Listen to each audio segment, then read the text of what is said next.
साथियों, आप सभी जानते हैं कि भारत और पाकिस्तान को लेकर के चाहे किसी भी प्रकार के वाद विवाद क्यों ना हो, और ऐसे वाद विवाद में भारत का जीतना बहुत ज्यादा इंपॉर्टेंट और मायनेपूर्ण रखा जाता है। फिर चाहे क्रिकेट का मैदान हो या फिर जंग का मैदान, और अंतरराष्ट्रीय स्तर पर जब भी यह बात हो कि भारत और पाकिस्तान दोनों एक दूसरे के सामने कहीं पर भी आकर खड़े हो तो जीत भारत की होनी चाहिए। और इसी क्रम में आज का यह सेशन है भारत और पाकिस्तान के बीच में हुए एक ऐसे मामले की जानकारी आपके सामने रखने का जिसमें पाकिस्तान भारत से अंतरराष्ट्रीय मंच पर जीत गया है। यही कारण है कि सुर्खी बनती है कि Pakistan beats India to in the vote to bag UNESCO vice chair role. UNESCO के अंदर वाइस चेयर का रोल लेना था और उसके अंदर इंडिया पाकिस्तान से हार गया है। क्या है ये पूरी कहानी, विस्तार से बताएंगे, क्योंकि अल्टीमेटली इसे लेकर के भारत की एक जबरदस्त तरीके से मजाक बनाने के मूड में पाकिस्तानी आ गए हैं और भारत के ही लोग भारत सरकार से पूछने लग गए हैं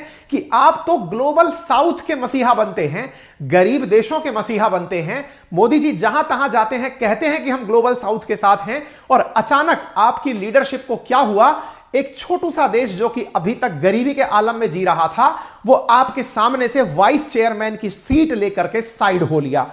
आज का विषय बहुत इंटरेस्टिंग है। इस हार और जीत के सेशन में एक और जबरदस्त बात मुझे आपको बतानी है, क्योंकि अल्टीमेटली ये सारी चीजें तो हैं ही, इसके साथ साथ विदेश मंत्री जयशंकर साहब और हमारे जो बहुत सारे ऑफिसर्स अंतरराष्ट्रीय स्तर पर काम कर रहे हैं उनको भी लोगों ने ट्रोल करना शुरू कर दिया। जो अपोजिशन खेमे के हैं उनका कहना है कि आपकी लॉबिंग का और आपकी प्रेजेंस का क्या हुआ। बड़ी यह है कि जैसा आप सभी जानते हैं कि दुनिया ने 1945 में जब सेकेंड वर्ल्ड वॉर फिनिश हुआ तो बहुत सारे मामलों को निपटाने के लिए एक बहुत बड़ी एजेंसी का गठन किया। नाम था उसका यूनाइटेड नेशंस। यूनाइटेड नेशंस के अंदर ये जो आप लोग बैठे हुए देख रहे हैं ये तमाम प्रकार के मसले नहीं निपटा सकते, इसलिए बहुत छोटी छोटी और एजेंसीज भी बनाई गई, जैसे फूड एंड एग्रीकल्चर ऑर्गेनाइजेशन, जैसे IAEA, जैसे कि IFAD, जैसे इंटरनेशनल लेबर ऑर्गेनाइजेशन, जैसे IOM, जैसे यूनिसेफ। इसी प्रकार की तमाम एजेंसीज में से एक एजेंसी है जिसका नाम है यूनेस्को। साथियों, यूनेस्को की आज हम चर्चा कर रहे हैं, और वो चर्चा क्यों इंपॉर्टेंट है, क्योंकि United Nation Education Scientific and Cultural Organization एक ऐसी स्पेशलाइज्ड एजेंसी है जो यूनाइटेड नेशन के अंदर दुनिया में शांति, सुरक्षा, एजुकेशन, आर्ट्स और साइंस और कल्चर के क्षेत्र में प्रसारित करने के लिए गठित की गई है। और इसी की चाहत में आज का यह सेशन किया जा रहा है, यानी कि यूनेस्को जहां पर दुनिया के 195 सदस्य हैं उसकी चर्चा आज के सेशन में है। यानी यूनाइटेड नेशंस ने आर्ट्स के क्षेत्र में, विज्ञान के क्षेत्र में, शिक्षा के क्षेत्र में दुनिया का प्रभाव व्यापक रूप से अच्छा सिद्ध करने के लिए एक संगठन का गठन किया हुआ है। मुख्यालय इसका पेरिस के अंदर है। 1945 में इसकी स्थापना हुई है और इसकी वर्तमान में डीजी ऑड्रे अजौले हैं। आज इसी के रेफरेंस में बात है। क्यों है?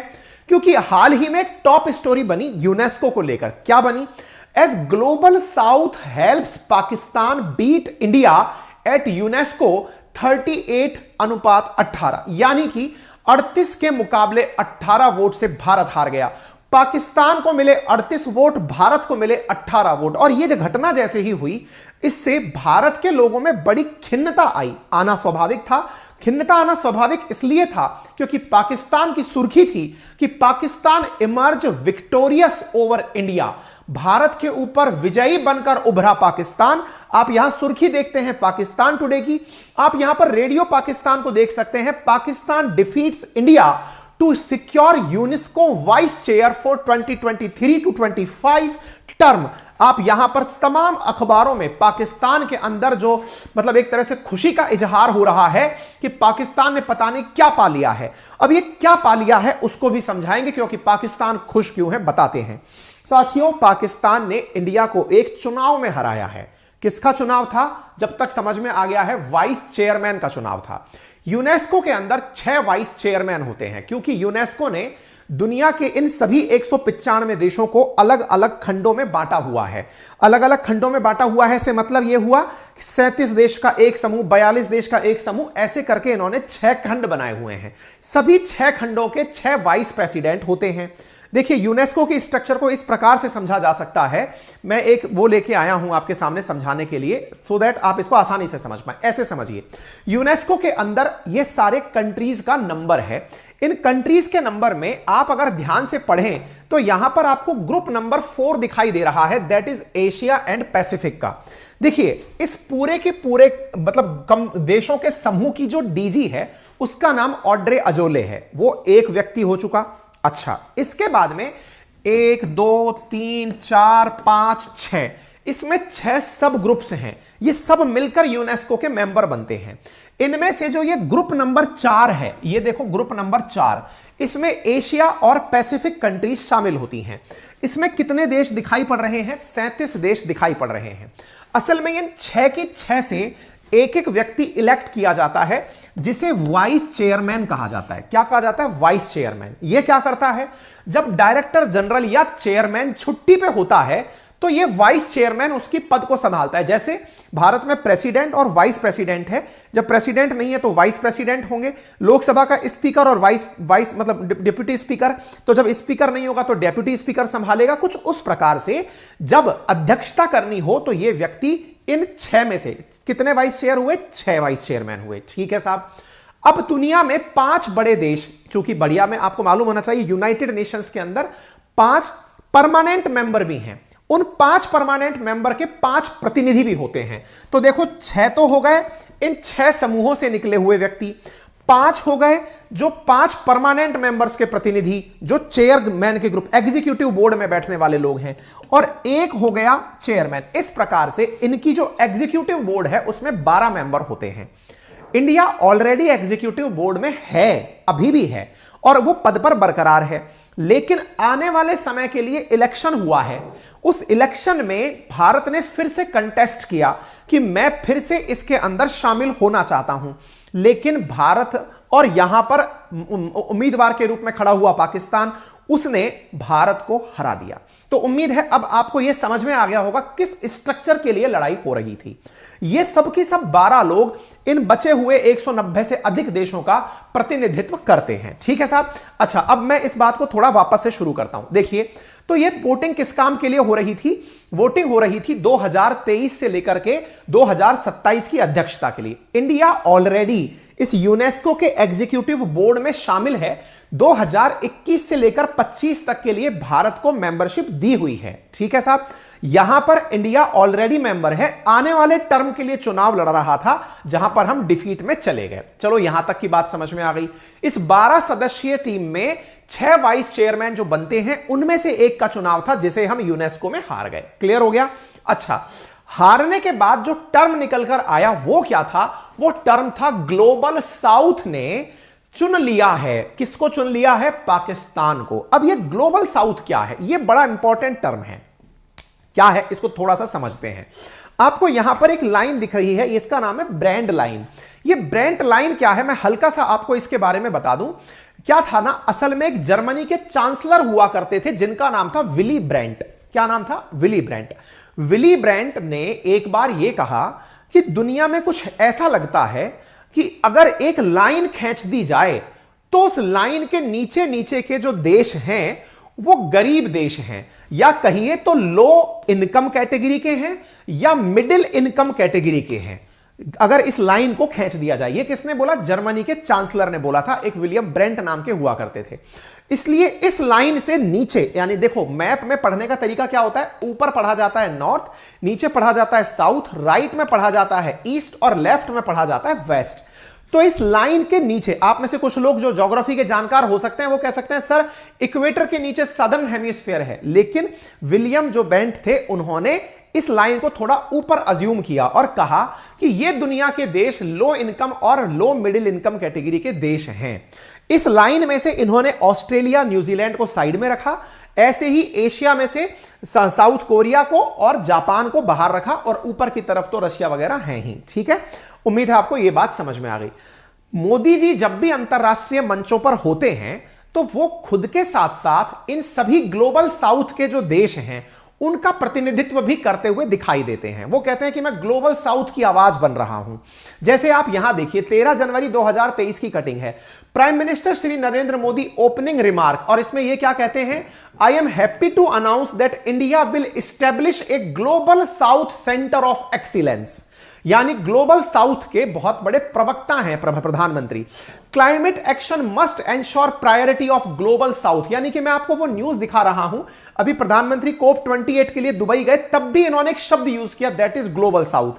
Climate finance technology extremely essential, यहां पर भी एक शब्द यूज हुआ, ग्लोबल साउथ। सब जगह जहां दिखे भारत उठाकर एक शब्द निकाल लेता है, ग्लोबल साउथ। अब ये जो ग्लोबल साउथ शब्द निकलकर आया, ये शब्द अपने आप में बहुत ज्यादा चर्चा में आया, क्योंकि दुनिया ने इस प्रकार से इसे उठाया कि ग्लोबल साउथ ने हमें चुन लिया है। यानी कि एक प्रकार से ग्लोबल साउथ के लिए ये अपने आप को बहुत बड़ी चीज बता रहे हैं पाकिस्तानी। इनका कहना है कि इंडिया को छोड़कर लोगों ने हमें चुना है, हमें अध्यक्षता दी है ग्लोबल साउथ के लिए। उम्मीद है अब आप लोगों को यह बात अच्छे से अब समझ में आ गई होगी। फिर लोगों की बारी आई फिरकी लेने की। लोगों ने कहा कि एक ऐसे देश को यूनेस्को, जो कि बात करता है आर्ट्स की, साइंस की, कल्चर की, एक ऐसे देश को लोगों ने चुन लिया जिसके पास में लिटरेसी रेट 56% है। एक ऐसा देश जिसके पास गिनती की यूनेस्को वर्ल्ड हेरिटेज साइट है, उसको यूनेस्को वालों ने वाइस चेयरमैन चुन लिया। तो यह समझ में आ सकता है कि यूनेस्को किस लेवल पर कार्य कर रहा है। हालांकि पाकिस्तानी इस बात से जहां एक और अपने आप को खुश देख रहे हैं, वहीं पर लोग इनसे कह रहे हैं कि चलो अच्छा है, अब इसी का विज्ञापन करके लोगों में थोड़ी पॉजिटिविटी ले आओ कि पाकिस्तान को गरीब देशों का नेता चुना गया है। और कुछ लोग इस तरह से दिलासा भारत को भी दे रहे हैं कि चलो अच्छा है, गरीबों ने अपना नेता आपको नहीं चुना, कम से कम लोग मानने लग गए हैं कि अब आप गरीब नहीं हो, क्योंकि आप ही बार बार कहते हो कि 2027 में तो हम दुनिया की तीसरी बड़ी अर्थव्यवस्था बन जाएंगे, इसका मतलब अब आप गरीब नहीं बचे हो। देखिए दोनों ही पहलू हैं। अब आप अपने आप को संतुष्टि देने के लिए कुछ भी कह दो, लेकिन भारत इस डिप्लोमेटिक रन में हार गया है। उम्मीद है आपको यह बात समझ में आनी चाहिए। लेकिन जब यह चर्चा चली रही थी, इसी बीच में एक इंटरेस्टिंग वाकया हुआ। असल में नवंबर के अंत के दिनों में ही यह वोटिंग हुई थी यूनेस्को में, और उसी समय पे पाकिस्तान के अंदर एक मंदिर है जिसका नाम है हिंगलाज माता मंदिर, सिंध प्रांत के अंदर, उसको पाकिस्तान में डिमोलिश किया जा रहा था। असल मायने में ये जो हिंगलाज माता मंदिर है, ये पाकिस्तान के अंदर यूनेस्को हेरिटेज साइट है, और पाकिस्तान द्वारा उसे उस दिन डिमोलिश किया जा रहा था जिस दिन यूनेस्को के अंदर वोटिंग हो रही थी। तो लोगों ने फिर से इन्हें ट्रोल करना शुरू किया। मैं आपको स्टैटिका का आंकड़ा साझा करता हूं, जिसके अनुसार अगस्त 2021 में यूनेस्को के अंदर हेरिटेज साइट्स की अगर हम बात करें, जिन्हें यूनेस्को कहता है कि दुनिया के लिए यह महत्वपूर्ण है, उस प्रकार की साइट्स दुनिया में 6 नंबर की भारत में है। 2021 का आंकड़ा यह है, और अपडेटेड आंकड़ा बढ़कर के अब 42 हो चुका है। दुनिया की सबसे ज्यादा वर्ल्ड हेरिटेज साइट इटली में है। तो आप यहां पर देख सकते हैं कि दुनिया में हम बहुत सारे हेरिटेज का संरक्षण करे हुए बैठे हैं। खैर कोई बात नहीं, भारत में फिलहाल 42 यूनेस्को वर्ल्ड हेरिटेज साइट हैं, जो आपको पता चलनी चाहिए। यानी यूनेस्को खुद मानता है कि इन क्षेत्रों को संरक्षित रखने की आवश्यकता है। तो लोगों ने कहा एक पाकिस्तान है जिसके पास गिनती की 6 वर्ल्ड हेरिटेज साइट हैं, उनमें से भी एक हिंगलाज माता मंदिर है, उस पर भी ये लोग बुलडोजर चला रहे हैं। ये एक हिंदू मंदिर है, इसलिए इसे टारगेट किया जा रहा है। वैसे मैं आपको बता दूं कि पाकिस्तान ने एक देश के रूप में अपना धर्म इस्लाम स्वीकार किया था, यानी कि वो देश सेक्युलर कंट्री ना होकर के धर्म के हिसाब से एक इस्लामिक देश है, और वो इस्लाम के नाम पर कुछ भी करने के लिए अटेस्टेड है। यही तो कारण है कि पाकिस्तान के अंदर ये जो हिंदू मंदिर तोड़ा जा रहा था, तो इसके खिलाफ कोई भी सेक्युलर व्यक्ति बयान देने के लिए सड़कों पर नहीं आया। और यही कारण है कि शारदा पीठ जो कि पीओके के अंदर है, उसे तोड़ने के लिए पुलिस वाले आपको दिखाई दे रहे हैं। हालांकि लोगों ने कहा कोर्ट का ऑर्डर है इसलिए तोड़ रहे हैं, जबकि सुप्रीम कोर्ट पाकिस्तान की बोल रही है कि इसे मत तोड़िए। वजह बताई गई कि इसे तोड़कर कॉफी हाउस बनाया जाएगा, यहां पर कॉफी पीने की जगह दी जाएगी। खैर पाकिस्तान में मंदिरों का तोड़ना कोई नई बात नहीं है। पाकिस्तान जब बना था उस समय पाकिस्तान में लगभग 428 बड़े मंदिर थे। आज पाकिस्तान में घटकर 20 बड़े मंदिर बचे हैं। यह पाकिस्तान का वो रवैया दिखाता है जिससे कि भारत में रह रहे कुछ लोगों को आत्मविश्लेषण की आवश्यकता होती है कि एक देश तो धर्म के आधार पर बच गया, और एक देश अभी तक अपने आप के सेक्युलरिज्म में इतना उलझा हुआ है कि यह ना तो विरोध करना जानता है, ना अपना पक्ष रखना जानता है, और अगर रखने निकलता है तो फिर हमारे अपने ही रथ के जो घोड़े हैं वो अलग अलग दिशाओं में भागने लगते हैं। ऐसा लगता है कि हमारे रथ में कई घोड़े लगे हैं, हम एक दिशा पकड़ के भागते हैं, दूसरे घोड़े उसको पीछे की तरफ धकेलने लगते हैं।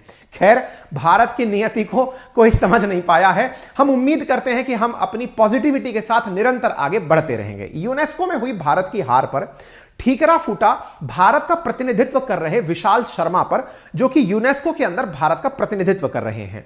जब इनके ऊपर ठीकरा फूटा कि आपने इस काम को ढंग से नहीं किया, तो इन्होंने कुल ऐसे 10 पॉइंट 11 पॉइंट निकालकर दिखा दिए कि देखो भारत ने अपने कार्यकाल में कितने जबरदस्त यूनेस्को में कार्य कर दिखाए हैं। जैसे इंडिया ने फाइनेंस और एडमिनिस्ट्रेशन कमीशन को हेड किया। नंबर दूसरा, इंडिया ने फाइनेंशियल एडमिनिस्ट्रेटिव जर्नल क्वेश्चंस को हेड किया। इंडिया एक्सबी बोर्ड के अंदर 21 से 25 तक के लिए चुना गया। इसके साथ साथ इंडिया वर्ल्ड हेरिटेज कमेटी के अंदर चुना गया। इन्होंने कुल मिलाकर इंडिया की 11 बड़ी उपलब्धियां गिना दी, जिसमें इन्होंने बताया कि केवल एक हार से आप भारत के प्रभाव को कम नहीं कह सकते। दुनिया को हमने 11 बार बड़े कारनामे करके दिखाए हैं। देखिए सर, जब आप जीतते हैं ना तो खुले दिल से क्रेडिट लेते हैं, तो हारेंगे भी ना तो भी सवाल आप ही से किए जाएंगे। ऐसा नहीं हो सकता कि आपको जीत के समय बधाइयां लें, लेकिन जब हार हो तो फिर आपको लोग सवाल ना करें। देखिए, यह बात सच है कि हम देश प्रेमी हैं और इस हार से हम हताश नहीं हैं, लेकिन मुद्दा जब बात हो बढ़ाई का, या तो उस समय क्रेडिट लेने आगे मत आओ, और अगर हार गए हो तो स्वीकार करने आओ। ठीक है ना? तो कुल मिलाकर के ये रही बात। बाकी इस विषय पर आपकी क्या राय है, आप जरूर कमेंट